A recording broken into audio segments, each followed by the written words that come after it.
আচ্ছা গোপাল, তুমি এইবারে রওনা দাও, বেশি দেরি করো না, জাহাজ ঢুকবার সময় হয়ে এলো। এতে কিচ্ছু চিন্তা করবেন না মহারাজ, আমি একদম সযত্নে আপনার নাতি ও বৌমাকে রাজপ্রাসাদে নিয়ে আসব। গোপাল, যেতে কোনো রকম অসুবিধে হবে না। মনে আছে রানীমা? এখন তাহলে আসি।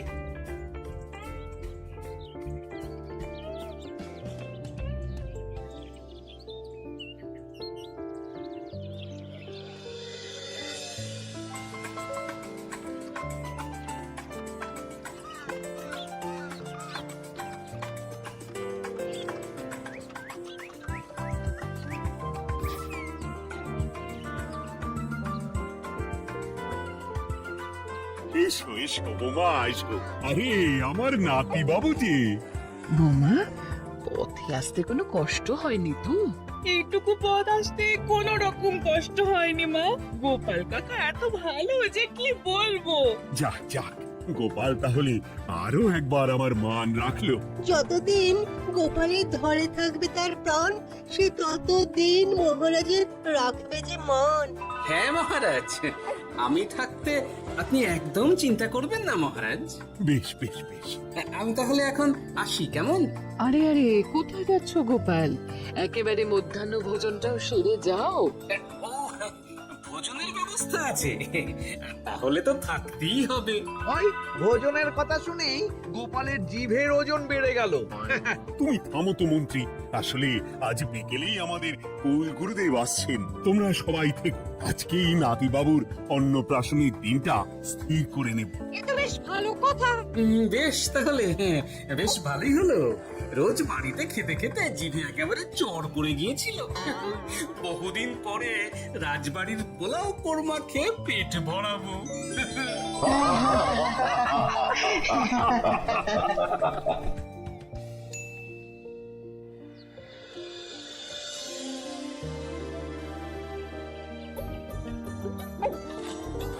বাহ, তোদের নাতির তো ঢের উন্নতি হবে রে, খুব প্রতিপত্তি হবে, নাম যশ সব হবে, কোনো চিন্তা নেই। গুরুদেব, নাতির শরীর স্বাস্থ্য ভালো থাকবে তো? দেখ, এমনিতে খুব একটা কিছু অসুবিধা তো দেখছি না, তবে হ্যাঁ, সম্প্রতি একটা বড় সড়ো ঝড় বয়ে যাবে দেখা যাচ্ছে। কি সর্বনাশ গুরুদেব, এসব কি বলছেন? কথাটা কি সত্যি? আমি মিথ্যা বলি না, যা দেখলাম, ঈশ্বর আমাকে দিয়ে যা বলালেন তাই বললাম। তাহলে কি হবে গুরুদেব? এই বিপদ এড়াবার কি কোনো উপায় নেই গুরুদেব? ওরে, তোরা আমার পুরো কথাটা শোন, কথার মাঝেই যদি এত প্রশ্ন করতে থাকিস তাহলে আমি কিভাবে আমার কথাটা শেষ করবো? হ্যাঁ, ক্ষমা করুন গুরুদেব, আপনি বলুন বলুন। শোন, ওর কপালে ঝড় থাকলেও সেই ঝড় ঠিক কেটে যাবে, চিন্তা করিস না, ভগবান আছেন, উনি বিপদ ঠিকই কাটিয়ে দেবেন। যখন বিপদ চরম সীমায় পৌঁছে যায় তখন ঈশ্বর নিজে এসে আমাদের বিপদ মুক্ত করে। সত্যি গুরুদেব, ঈশ্বর নিজে আসেন? হ্যাঁ, নিজে আসেন। জয় গুরুদেবের জয়। গুরুদেব, এইবারে তাহলে আপনি একটা শুভ দিন বলে দিন, নাতি বাবুর অন্নপ্রাশনটা ধুমধাম করে দিতে হবে তো। আজকের পর থেকে ঠিক 3 দিন বাদে একটা খুব ভালো দিন আছে, ওই দিন তাহলে অন্নপ্রাশনের ব্যবস্থা কর। বেশ বেশ, তবে তাই হবে গুরুদেব, তাই হবে। গোপাল, তাহলে সব কিছুর বন্দোবস্ত করা শুরু করো। সে আর বলতে রানীমা, আমি আগামীকাল থেকেই একদম জোর কদমে মাঠে নেমে পড়বো। হ্যাঁ রানীমা, আমি কোনো দায়িত্ব নেব নাকি? না থাক, যদি প্রয়োজন হয় তুমি গোপালকে সাহায্য করো।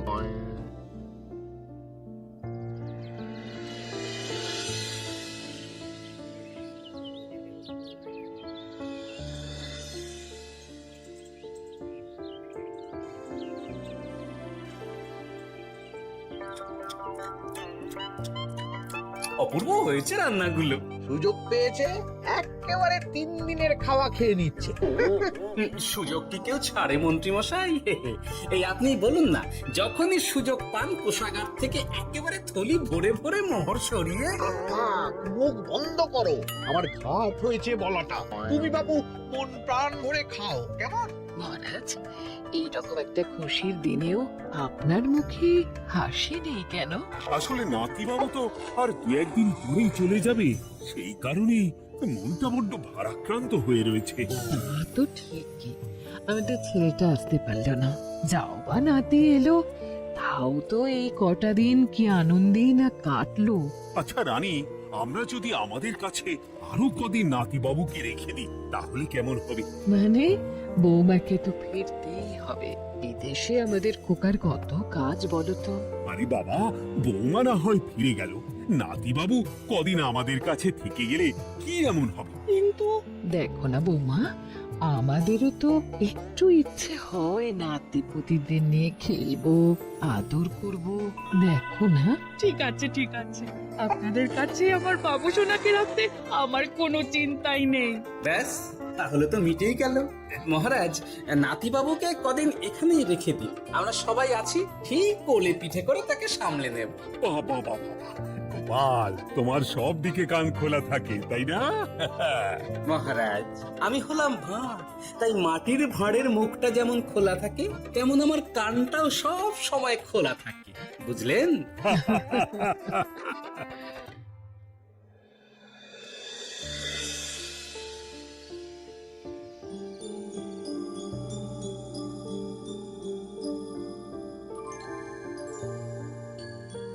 কি ব্যাপার মহারাজ, আপনি এখনো শোননি কেন? শরীর খারাপ করছে নাকি? না রানী, একটা কথা খুব ভাবাচ্ছে বুঝলে। কি কথা মহারাজ? এই যে সেদিন গুরুদেব বললেন না, যখন গভীর বিপদ আসে তখন ঈশ্বর নিজে আসেন বিপদে মোকাবিলা করার জন্য। হ্যাঁ মহারাজ, বললেন তো। আচ্ছা, ঈশ্বর কি বিপদে সত্যি নিজে আসেন? কিন্তু তিনি নিজে তো বিশাল শক্তিধর, ক্ষমতাবান, তাহলে তিনি নিজে না এসে অন্য কাউকে পরিস্থিতির মোকাবিলা করতে পাঠান না কেন? মহারাজ, ঈশ্বর কখনো কখনো নিজেই হয়তো আসেন, অথবা কখনো কারো দ্বারা বিপদ খণ্ডন করেন। ব্যাপারটা খুবই সহজ মহারাজ। না না, কিন্তু আমার মনে হয়। মহারাজ, আপনার কি মনে হয় আমি জানি না, তবে আমার যা মনে হয় আপনাকে বলেছি। আগামীকাল একবার সভাসদদের প্রশ্নটা করতে হবে, দেখি তারা কি বলে। আগামীকাল সকালে আবার বৌমা ফিরে যাবে।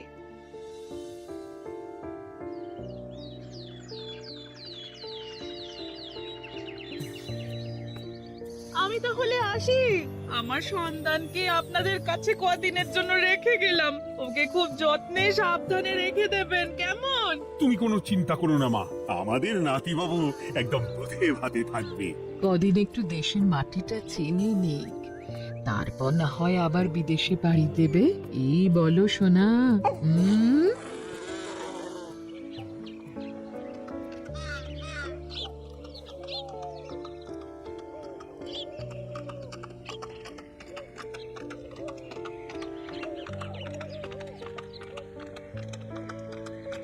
বৌমা তো চলে গেল, এইবারে তাহলে আমরাও যাই।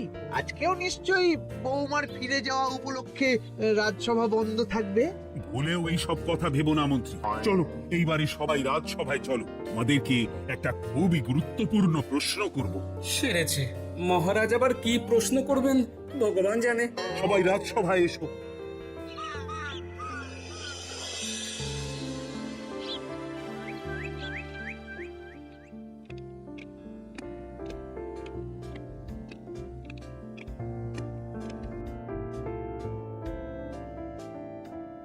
আচ্ছা, তোমরা সকলে বলো তো, ঈশ্বর কি সত্যি বিপদ খণ্ডনে এই ধরাধামে অবতীর্ণ হন? আচ্ছা, তাই যদি হয় তাহলে ঈশ্বর নিজে না এসে তার প্রতিনিধি হিসেবে অন্য কাউকে বিপদ খণ্ডন করতে পাঠান না কেন? হ্যাঁ হ্যাঁ, ঠিকই তো। কেন কেন, ঈশ্বর তো মহাশক্তিধর, উনি চাইলেই যা খুশি তাই করতে পারেন। মহারাজ, আমাদের যেমন ইচ্ছে হলে আমরা খাই দাই ঘুমাই ঘুরে বেড়াই, ঠিক সেই রকম ঈশ্বরেরও ইচ্ছা হয় নিজে নেমে এসে জগতের কল্যাণ করার। না না না, আমি কিন্তু আমার প্রশ্নের যথাযথ উত্তর পেলাম না। এই গোপাল, তুমি কিছু বলো না, একদম মুখে কুলুপ দিয়ে বসে আছো কেন? হ্যাঁ, না মহারাজ, মুখে কুলুপ দিয়ে নেই, আসলে খিদেতে পেটে ছুঁচো দৌড় দিচ্ছে। বেশি কথা বললে খাটনি হবে, আরো খিদে বাড়বে, তাই চুপ করে আছি আর কি। ইস, শুধু খাওয়া আর খাওয়া, সব সময় শুধু খাওয়ার চিন্তা। গোপাল, ছি, লজ্জা করে না? এমন একটা গুরুত্বপূর্ণ সময় তুমি আমার প্রশ্নের উত্তর না দিয়ে মনে মনে খাবারের কথা ভাবছো। আসলে মহারাজ এই না খেলে যে মাথাটা কাজ করে না, পেটে খিদে মুখে লাজ, এমন করলে তো মগজটাই পুরো ঘেটে ঘ হয়ে যাবে মহারাজ। বেটাকে তাড়িয়ে দিন। যাও যাও গোপাল, আমার রাজসভা থেকে এক্ষুনি বিদেয় হও দেখি। যাও যাও, তুমি যাও। যার সব সময় শুধু খাওয়ার চিন্তা, এমন পেটুককে সভায় রেখে আমার কোনো কাজ নেই। কিন্তু মহারাজ, চুপ, একদম চুপ। তুমি যাও গোপাল, যাও। যদি কোনোদিনও উত্তর খুঁজে পাও তবেই আবার এই সভায় তোমার মুখ দেখিও।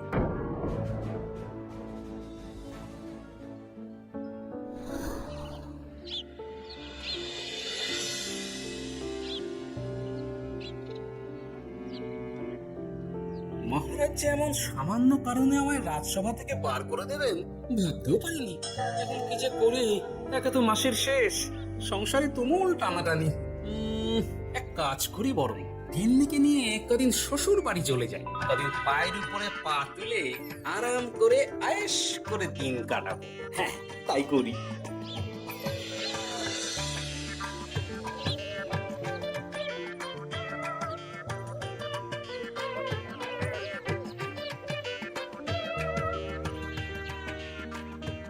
গিন্নি, ও গিন্নি, বলছি কি, ওই শিগগিরই তল্পি তল্পা গুছিয়ে তোমার বাপের বাড়ি চল। এই কটা দিনের জন্য দুজনে ঘুরে আসি, বুঝলে? কি ব্যাপার? তোমার হঠাৎ করে আমার বাপের বাড়ি যাবার হিড়িক কেন? কিছু মতলব আছে নাকি? আমি না তোমার স্বামী? তুমি আমাকে এভাবে বেমক্কা মতলববাজ বলতে পারলে? হ্যাঁ, কোথায় আমি তোমার কথা ভেবে কথাটা বললাম, আর তুমি কি না আমায় স্বামী না স্বামী কে জানে? এই গত 3 মাস ধরে বাপের বাড়ি যাওয়ার কথা বলছি, তুমি তো তখন কানেই নিচ্ছিলে না, এখন হঠাৎ? আচ্ছা আচ্ছা, বুঝেছি বুঝেছি, অনেক ঝগড়াঝাটি হয়েছে, এইবারে তল্পি তল্পা গুছিয়ে চলো, মেলা সময় বয়ে যাচ্ছে। এক্ষুনি যাবে নাকি? সন্ধে হয়ে এলো তো। এই সন্ধে হয়ে এলো তো কি হয়েছে, চলো চলো চলো, শিগগিরই চলো। ঠিক আছে, আমি প্রস্তুত হচ্ছি। তুমি তাহলে একখানা গরুর গাড়ি ডেকে আনোগে, যাও যাও। আরে মিছিমিছি গরুর গাড়ি রাখবো কেন? আরে বাবা, আমরা হেঁটে যাব, হেঁটে। কি বলছো? এতটা রাস্তা বনের মধ্যে দিয়ে আমরা হেঁটে যাব? হ্যাঁ, শোনো গিন্নি, ওই বাতের ব্যথায় না হাঁটাটা বেশ ভালো, বুঝলে? চলো চলো, দেখবে কোনো রকম অসুবিধে হবে না। হ্যাঁ, আমি তো আছি নাকি? হ্যাঁ,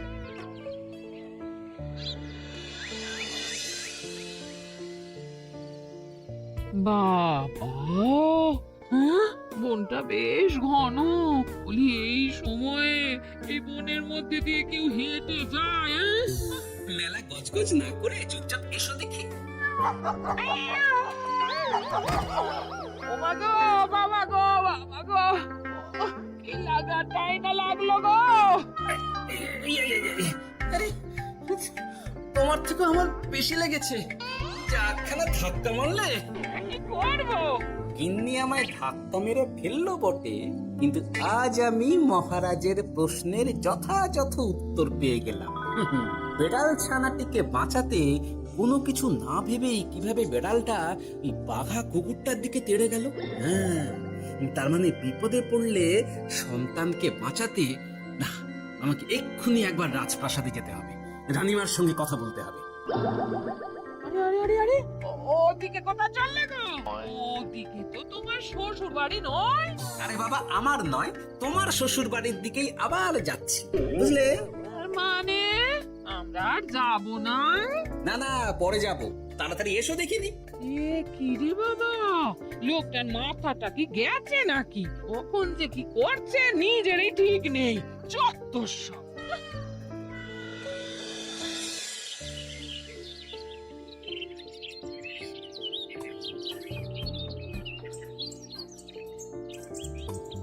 আরে গোপাল দাদা, তুমি এখন কি ব্যাপার গো? আমি একটু রানীমার সঙ্গে দেখা করতে চাই, খুব দরকার। কিন্তু এখন তো সকলে ঘুমাচ্ছে, তাই আমি তো এখন তোমাকে ঢুকতে দিতে পারবো না। আরে অযথা কথা না বলে পথ ছাড়ো, ভিতরে ঢুকতে দাও। গোপাল দাদা, তুমি এই সময় ওই ঢোকার জন্য অহেতুক জেদ করো না। তাছাড়া আমি যতদূর জানি তোমায় তো মহারাজ তাড়িয়ে দিয়েছিলেন। তাহলে আবার বহাল হব, চিন্তা করো না। দয়া করে এখন ঢুকতে দাও। গোপাল দাদা, দাদা, এই এই কি ব্যাপার? এত হইচই কিসের? কি হয়েছে? রানীমা, আমি আপনার সঙ্গে একটু কথা বলতে চাই, বিশেষ দরকার আছে। এসো এসো, ভেতরে এসো। তাহলে মহারাজকে তোমার পরিকল্পনা মতো বাইরে নিয়ে যেতে পারলেই উনি ওনার প্রশ্নের উপযুক্ত জবাব পেয়ে যাবেন, বুঝছো? সে ব্যাপারে আপনি 100% নিশ্চিত থাকুন রানীমা। এখন আপনি শুধু আমার পরিকল্পনা অনুযায়ী মহারাজকে নৌকা বিহারে যেতে রাজি করান। তারপর কি হয় সেটা আপনি নিজেই সচক্ষে প্রমাণ পেয়ে যাবেন। তোমার উপরে আমার অগাধ আস্থা গোপাল। ঠিক আছে, তুমি যেমনটা বললে ঠিক ওইভাবেই আমি নৌকা বিহারের ব্যবস্থা করছি। রানীমা, দেখবেন এই পরিকল্পনাটা যাতে কোনোভাবেই পাঁচকান না হয়, তাহলে কিন্তু সব ভেস্তে যাবে। নিশ্চিন্তে থাকো গোপাল, কিচ্ছু হবে না, নিশ্চিন্তে থাকো।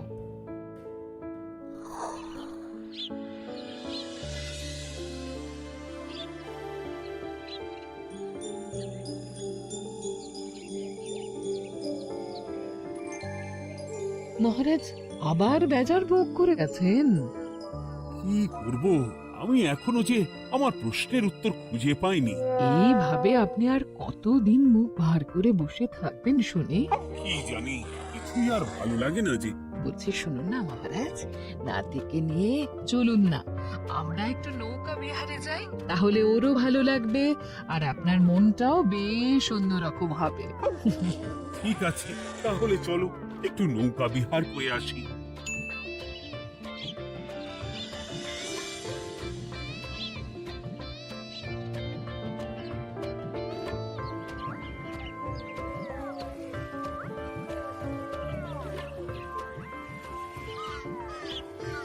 এই তো মহারাজ, আসুন আসুন, সে কখন থেকে আপনার জন্য অপেক্ষা করছি। এ কি গোপাল, তুমি এখানে? কি ব্যাপার? তোমার সঙ্গে তোমার স্ত্রীও আছেন দেখছি।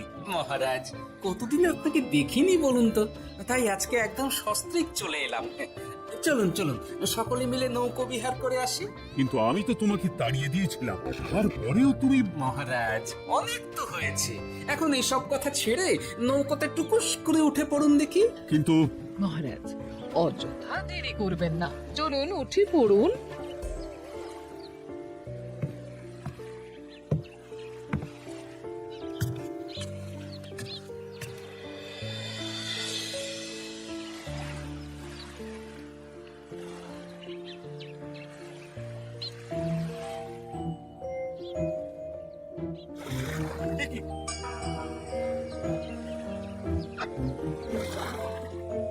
এই নাও, দেখো দেখো, ও কোনো সাড়া শব্দ করছে না কেন? সারা শব্দ করবেন না মহারাজ, মানে এসব কি বলছো? এই পুটুলির ভেতরে তো আপনার নাতি নেই, এখানে নাতির বদলে রয়েছে একখানা খেলার পুতুল। এসব কি বলছো তুমি? এইটা যদি পুতুলে হয় তাহলে আমার নাতি বাবু কোথায়? হ্যাঁ, আপনার নাতি এইখানে একদম সুরক্ষিত অবস্থাতেই আছে। যাক বাবা, আমি যে কি ভয় পেয়ে গেছিলাম তার কি বলবো। কিন্তু রানী, তুমি আমার সঙ্গে হঠাৎ কেন এমন ছলনা করলে? হ্যাঁ, আমার কথাই মহারাজ, কেন? আসলে আমি আপনাকে এই ঘটনার মধ্যে দিয়ে আপনার প্রশ্নের আসল উত্তরখানা দিতে চেয়েছিলাম, তাই। গোপাল, কি বলতে চাইছো একটু খুলে বলো তো। আপনি জানতে চেয়েছিলেন যে ঈশ্বর যেহেতু বিশাল ক্ষমতাধর, তাই সন্তানের বিপদে তিনি নিজে না এসে অন্য কাউকেও তো তার প্রতিনিধি হিসাবে বিপদটা কাটাতে পাঠাতে পারেন। হ্যাঁ, কিন্তু তার সঙ্গে এই ঘটনার কি সম্পর্ক শুনি? মহারাজ, পুতুলটি যখন জলে পড়ে গেল তখন আপনি সেটিকে নিজের নাতি ভেবেই একবারও কারোর জন্য অপেক্ষা না করে নিজের প্রাণের তোয়াক্কা না করে নাতিবাবুকে রক্ষা করলেন। মহারাজ, আমরা ঈশ্বরের মানব সন্তান, ঈশ্বর আমাদের সকলের হৃদয়ের ভিতরে বসবাস করে, তাই বিপদ হলেই তিনি ছুটে আসেন, কখনো নিজে, আবার কখনো বা কোনরূপ প্রতিনিধি মারফত। তাই ভবিষ্যতে আর কোনোদিনও ঈশ্বর সম্পর্কিত অনুরূপ সংশয় মনে রাখবেন না। কেমন? সাধু সাধু, ধন্য তোমার বুদ্ধি হে গোপাল। সত্যি যেভাবে তুমি একটা ঘটনার মধ্যে দিয়ে আমার প্রশ্নের উত্তরটা ব্যাখ্যা সমেত, তার কোনো তুলনা হয় না। তোমার যে আর কিভাবে প্রশংসা করব তাই ভাবছি। মহারাজ, আমার আর প্রশংসা না করে ওই পেট পুরে একটু ভালো মন্দ খাওয়ান তো দেখি, তাহলেই হবে, আর কিচ্ছু চাই না। আচ্ছা আচ্ছা, বেশ বেশ, তাই হবে। আগামী 7 দিন তোমার সস্ত্রী সহ রাজবাড়িতে দুবেলা আহারের নিমন্ত্রণ থাকলো, কেমন? ব্যাস, আর কি চাই?